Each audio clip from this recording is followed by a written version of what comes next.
Il est 7h14 minutes. C'est le moment de l'émission où est-ce qu'on peut se laisser aller, que les gens me disent apprécier de plus en plus plein de personnes, de tous les genres de personnes, tu sais, des intellectuels comme pas des intellectuels, ils l'apprécient. Ça me surprend toujours. Moi, je pensais qu'il atteignait seulement ceux qui étaient les plus brillants, l'élite de notre société. Ben non! Même le petit monde comme moi, il s'intéresse à ce gars-là. C'est pas merveilleux, ça? Maître Frédéric Bérard, comment allez-vous? Ah, quelle intro!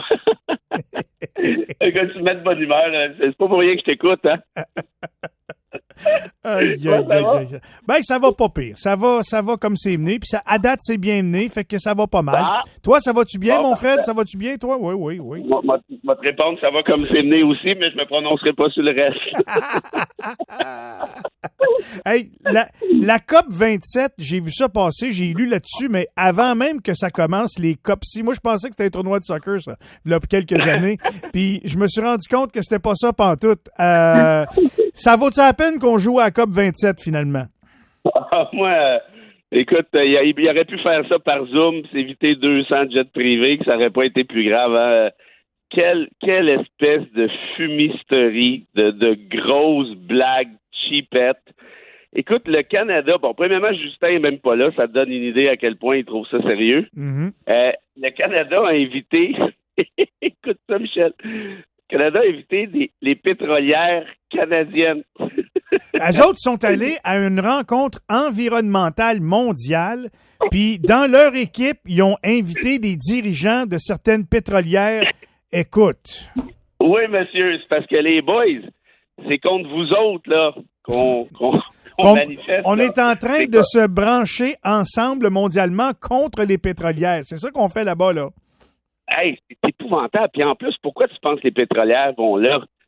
Ils vont là pour faire le lobbying. Puis là, tout à coup, on apprend qu'après X jours, il n'y a eu aucun consensus sur rien. Il n'y a eu aucun déblocage sur rien. Ben non, c'est certain. Écoute, Imperial Oil, là, Oil Imperial ou l'inverse, en tout cas, au Canada, l'année passée, cette année, après le 3e trimestre, donc il en reste un, a enregistré des profits là, de plus de 6 milliards. Bon, ça, c'est une chose. Tu sais, quand ceux qui charlent le prix à la pompe, là, vous avez raison, puis c'est pas parce que la compagnie a de la misère à joindre les deux bouts, c'est parce que la compagnie, elle se bourre les poches. Ouais. Ça, c'est de un. De deux, mon oncle Justin puis mon oncle Steven, ben, à chaque année, ils envoient des chèques aux pétrolières. On va les subventionner. Écoute, il faut bien qu'ils mangent, ces gens-là. 6 milliards en 3 trimestres passés. On va leur envoyer un chèque avec les taxes des contribuables en plus.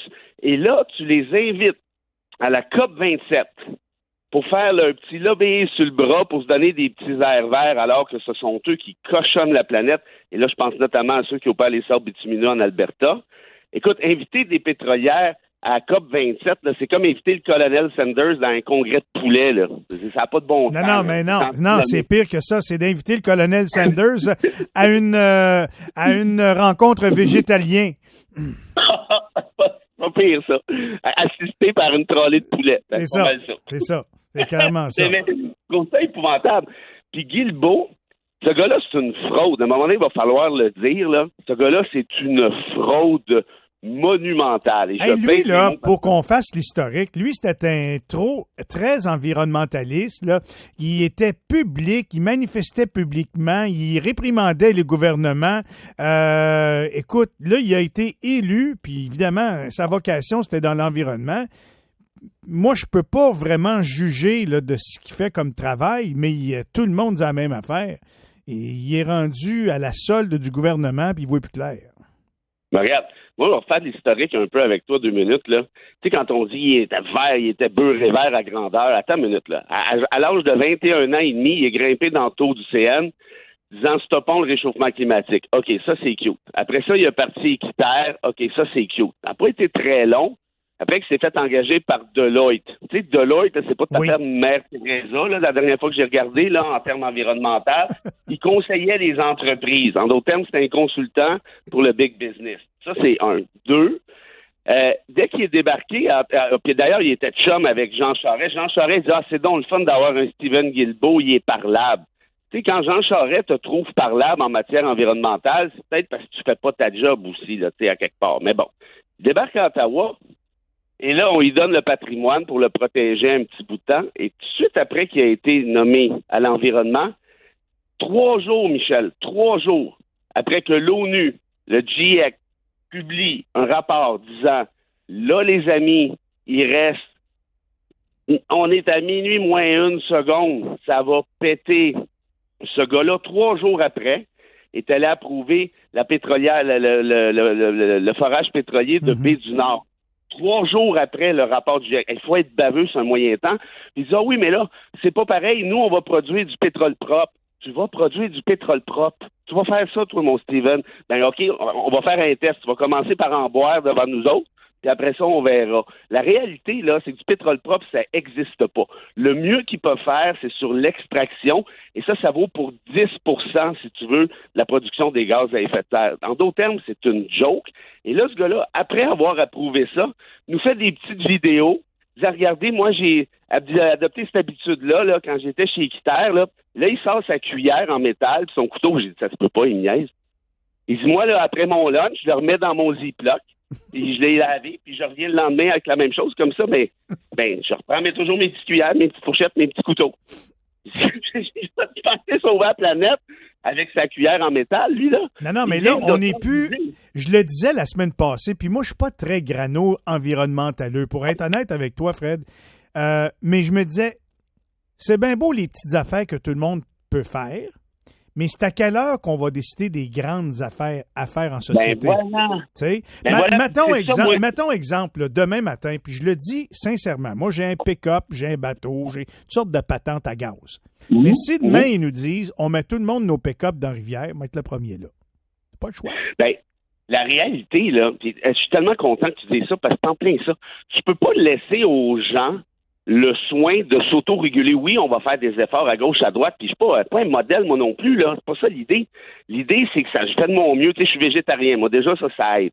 Mais j'ai d'autres défauts. Tu sais, des fois, je voyage, puis des cossins comme ça. Pour la job, mais je voyage pareil.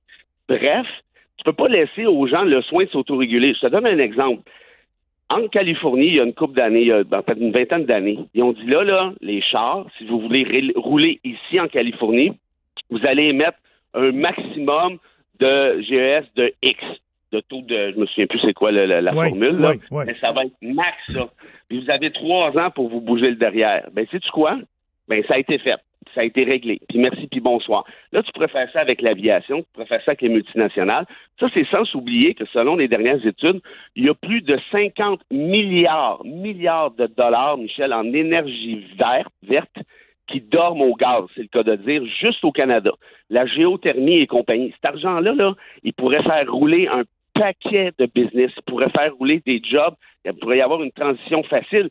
Mais si le gouvernement les aidait un peu, au lieu d'aller subventionner du pétrole propre à la Steven, tu vois, moi, c'est ça qui me fâche. Parce que non seulement c'est un manque de leadership, mais en plus de ça, ils essayent de te faire croire que c'est de ta faute si la planète est cochonnée. Regarde, t'as pas lavé ta cuillère, buddy, là, c'est bien clair là, qu'on s'en va chez le diable. Puis Benoît Charette, ça, c'est un autre andouille assez stratosphérique, merci.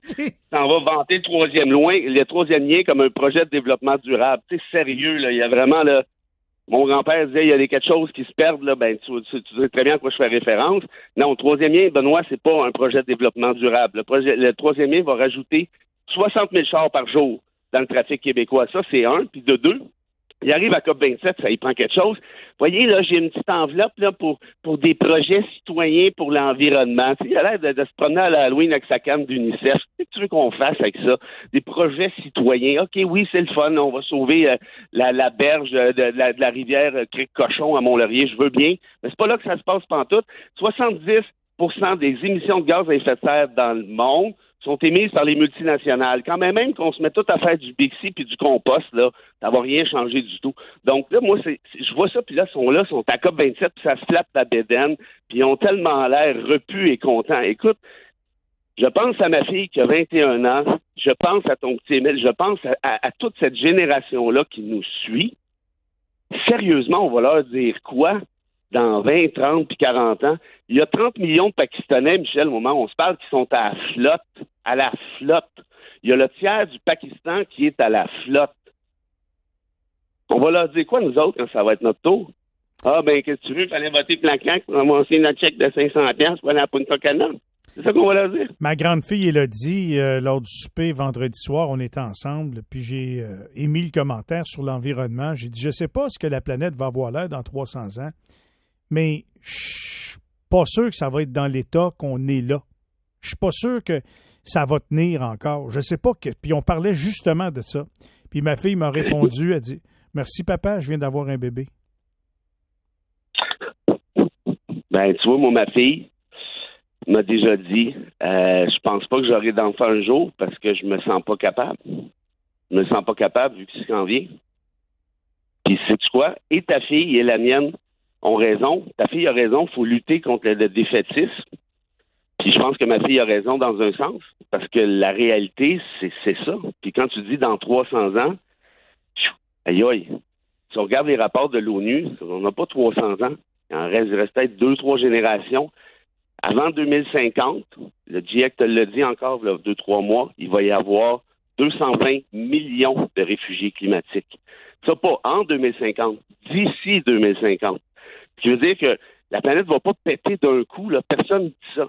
Mais il va y avoir des drames humains, il va y avoir des vagues migratoires, il va falloir essayer de se débrouiller avec ça. Puis le problème, c'est ces prochaines générations. Puis même nous, en quelque sorte, là, je te parle, il fait combien dehors? Il ne faut pas mélanger météo et réchauffement climatique, mais on l'a vu, hein, les 8 dernières années ont été les plus chaudes de l'histoire de l'humanité. C'est une tendance. Très bien dit, Fred. Merci beaucoup. Merci de l'aborder de cette façon-là, puis de pointer du doigt vraiment le vrai problème. As-tu une petite citation pour nous quitter ce matin? C'est pas une citation, mais c'est une petite histoire de rien que j'aime bien, qui n'a pas vraiment de lien avec le reste, mais c'est une histoire de Albert Einstein. On connaît le génie du gars, il est devant ses étudiants à l'université, puis il fait une couple de trucs arithmétiques, et volontairement, il fait une erreur. Genre 9 fois 10, il met 91. Tout le monde part à rire dans sa classe. Il revient de bord, il dit, vous riez de moi? Tout le monde dit, ben oui, monsieur, 9 fois 10, ça fait 90, ça fait pas 91. On ne se serait pas attendu qu'Einstein fasse une erreur comme celle-là. Ben, vous savez quoi? Il dit, j'ai fait exprès, juste pour vous faire réaliser ceci. Vous m'avez pas félicité quand tout le reste de mes calculs était solide. Mais vous êtes amusé de la seule petite erreur que j'ai pu faire, même si c'est insignifiante. La morale de l'histoire, c'est que dans la vie, les gens vont s'attendre à ce que vous vous plantiez. Passez par-dessus. Portez pas d'attention à ça. Hey, wow! Tellement bien dit. Merci beaucoup, Fred, d'être toi-même, puis merci d'être avec nous comme ça 2 fois par semaine. C'est un grand plaisir, puis salutations à Émile, puis on va faire ce qu'on peut pour le reste. Tellement. Salut, Fred. Salut, à bientôt. Je prends le temps de saluer un ami commun que nous avons, Frédéric Bérard et moi-même, Pascal Pro, qui habite dans la région de l'Outaouais, puis qui m'a fait parvenir un texte sur les anciens combattants en ce jour du souvenir vendredi. Mes salutations, Pascal. Très beau texte. Ça m'a fait beaucoup réagir, ça m'a remué. Et je salue encore, même si c'est lundi, puis que le jour du souvenir est passé, tous les anciens militaires qui sont à l'écoute, toutes les familles qui ont été éprouvées, les gens qui ont perdu des amis ou des collègues de travail dans différentes circonstances. À mes amis Fred, Bob, à Steve et les autres que je connais. J'espère que le week-end s'est bien passé.